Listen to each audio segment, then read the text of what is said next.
আসসালামু আলাইকুম প্রিয় শিক্ষার্থী বন্ধুরা, যারা ইসলাম শিক্ষা দ্বিতীয় পত্র পরীক্ষা দিবা, তোমরা যারা এবছর এইচএসসি শিক্ষার্থী রয়েছে, আজকে তোমাদের মাঝে দেখো ইসলাম শিক্ষা দ্বিতীয় পত্র প্রথম অধ্যায় আল কোরআন। এই ভিডিওর মাধ্যমে এই অধ্যায় থেকে যতগুলো এমসিকিউ আছে, যেগুলো তোমাদের পরীক্ষায় কমন আসবে, সেগুলো দেখিয়ে এই অধ্যায় তোমাদেরকে এক ভিডিওর মাধ্যমে শেষ করে দেব।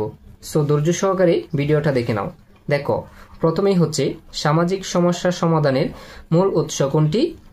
আল কোরআন।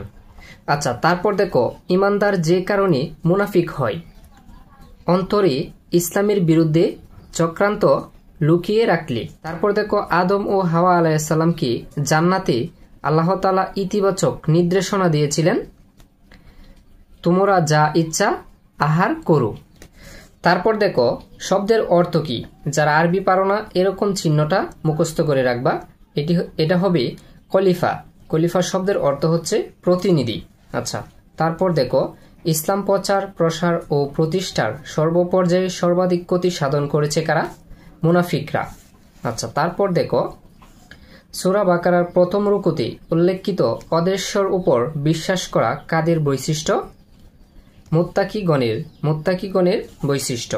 তারপর দেখো, শব্দের অর্থ কি? যারা আরবি পারো না, এরকম চিহ্নটা মুখস্থ করে রাখবে। এরকম আসলে এটা হবে আজিরু। আজিরু শব্দের অর্থ হচ্ছে উপদেশ। যারা আরবি পারো না, একটু দেখে নাও। এরকম চিহ্ন থাকলে এই এমসিকিউর উত্তর হবে উপদেশ। সুপ্রিয় শিক্ষার্থী বন্ধুরা, ইসলাম শিক্ষা দ্বিতীয় পত্র এরকম ভাবেই এমসিকিউ বেশিরভাগ ক্ষেত্রে থাকে। যাই হোক, যারা আরবি পারো না, এরকম চিহ্নটা মুখস্থ করে রাখবে। দেখো, আয়াতাংশে হুদা অর্থ কি?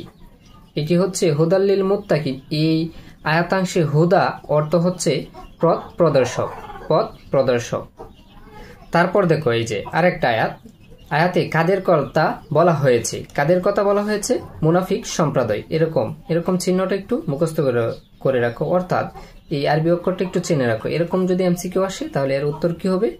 মুনাফিক সম্প্রদায়। আচ্ছা, তারপর দেখো, কোন নবীর উম্মতকে মান্না সালোয়া দান করা হয়েছিল? হযরত মুসা আলাইহিস সালাম।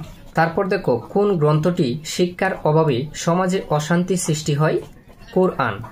তারপর দেখো, আল ফুরকান অর্থ কি? আল ফুরকান অর্থ হচ্ছে পার্থক্যকারী। তারপর দেখো, আল হিকমা শব্দের অর্থ কি? আল হিকমা শব্দের অর্থ হচ্ছে প্রজ্ঞা। আচ্ছা, তারপর দেখো, আদর্শ জীবন গঠনের জন্য মহানবী সাল্লাল্লাহু আলাইহি সাল্লাম কয়টি বিষয় রেখে গেলেন?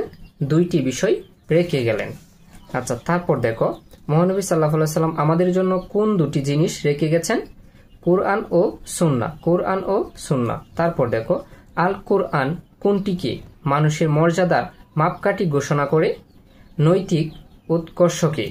আচ্ছা, তারপর দেখো, আর স্ত্রীদের উপর স্বামীদের যেমন অধিকার আছে, তেমনি স্ত্রীদের উপরও স্বামীদের উপর অধিকার রয়েছে। আয়াতটি কোন সূরার? আল বাকারার। তারপর দেখো, ধর্ম নিয়ে বাড়াবাড়ি করতে নিষেধ করেছেন কে? আল্লাহ ধর্ম নিয়ে বাড়াবাড়ি করতে নিষেধ করেছেন। তারপর দেখো, মানুষের ধর্মীয় ও আত্মাদিক মুক্তির একমাত্র পথ প্রদর্শক কোনটি? পবিত্র কোরআন। তারপর দেখো, আল বাকারা অর্থ কি? আল বাকারা অর্থ গাবি। তারপর দেখো, সানাম ও জুর ওয়া বস্তুর কোন অংশের নাম? উৎকৃষ্টতম অংশের। তারপর দেখো, সূরা বাকারার কোন প্রকারের সূরা? মাদানী সূরা। সূরা বাকারা একটি কিন্তু মাদানী সূরা। আচ্ছা, তারপর দেখো, কোন সূরায় 1000 আদেশ, 1000 নির্দেশ, 1000 হিকমত এবং 1000 সংবাদ ও কাহিনী রয়েছে? বাকারাই। তারপর দেখো, কুরআন মাজিদে আয়াত সংখ্যা সর্ববৃহৎ সূরা কোনটি?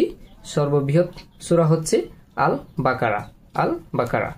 কে সূরা আল বাকারা কে সানামুল কুরআন ও জুরওয়াতুল কুরআন নামে অভিহিত করেছে?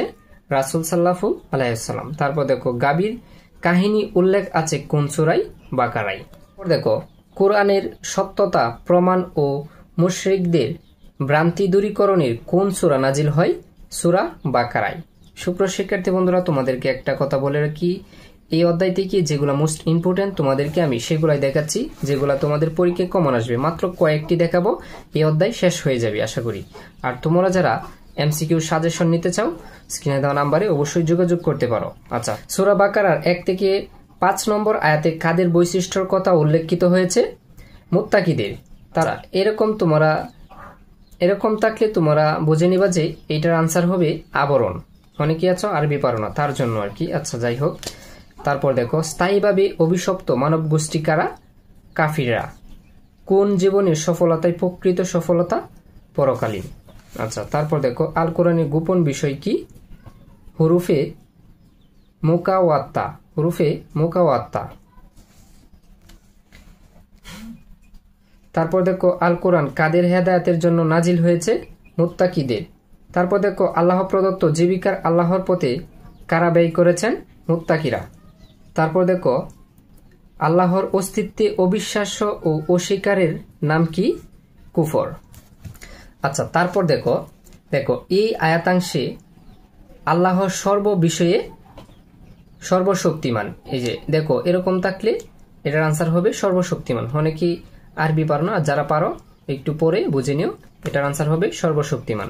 আচ্ছা তারপর দেখো সূরা বাকারায় কাদের বধির, বুবা ও অন্ধ আখ্যায়িত করা হয়েছে? মুনাফিক। তারপর দেখো আল্লাহ তাআলা কাদের সাথে তামাশা করেন? মুনাফিকদের। আচ্ছা তারপর দেখো মুনাফিকরা মানুষের কি সৃষ্টি করে? মুনাফিকরা মানুষের শত্রুতা সৃষ্টি করে। আচ্ছা তারপর দেখো মুনাফিকরা আচরণ, লেনদেন ও কথায় সবসময় কোনটি গ্রহণ করে? দ্বিমুখী নীতি। মুনাফিকরা হিদায়াতের বিনিময়ে কি ক্রয় করেছে? গুমরাহি। আচ্ছা তারপর দেখো কোন জিনিস জাহান্নামী ইন্ধন হবে? মানুষ ও পাথর।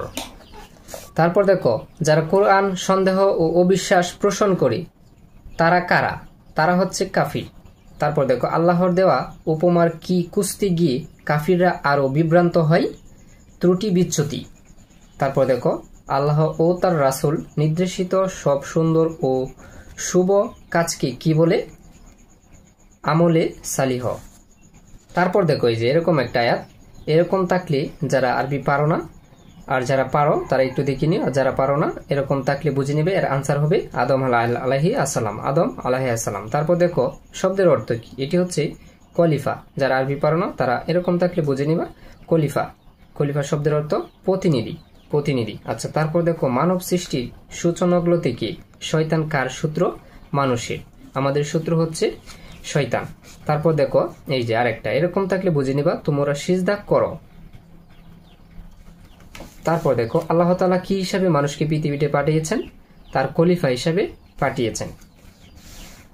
তারপর দেখো নিজে থেকে কিছু করার ক্ষমতা কাদের নেই? ফেরেশতা নিজে থেকে করার কোনো ক্ষমতা নেই। তারপর দেখো কোনটির কারণে মানুষ শ্রেষ্ঠত্ব ও মর্যাদা লাভ করেছে? জ্ঞানের কারণে।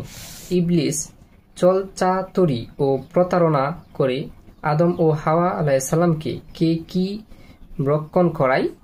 নিষিদ্ধ ফল ভক্ষণ করায়। তারপর দেখো ইচ্ছা ও অনিচ্ছায় ভুল করে ফেলার সাথে মানুষকে কি করতে হবে? ক্ষমা প্রার্থনা। কোনো কিছু ভুল করলে আমরা কিন্তু ক্ষমা প্রার্থনা করতে আল্লাহর কাছে, ওইটাই এখানে বলা হয়েছে। আচ্ছা সুপ্রিয় শিক্ষার্থী বন্ধুরা, এই ছিল ইসলাম শিক্ষা দ্বিতীয় পত্র প্রথম অধ্যায় শেষ কয়েকটি এমসিকিউ দিয়ে।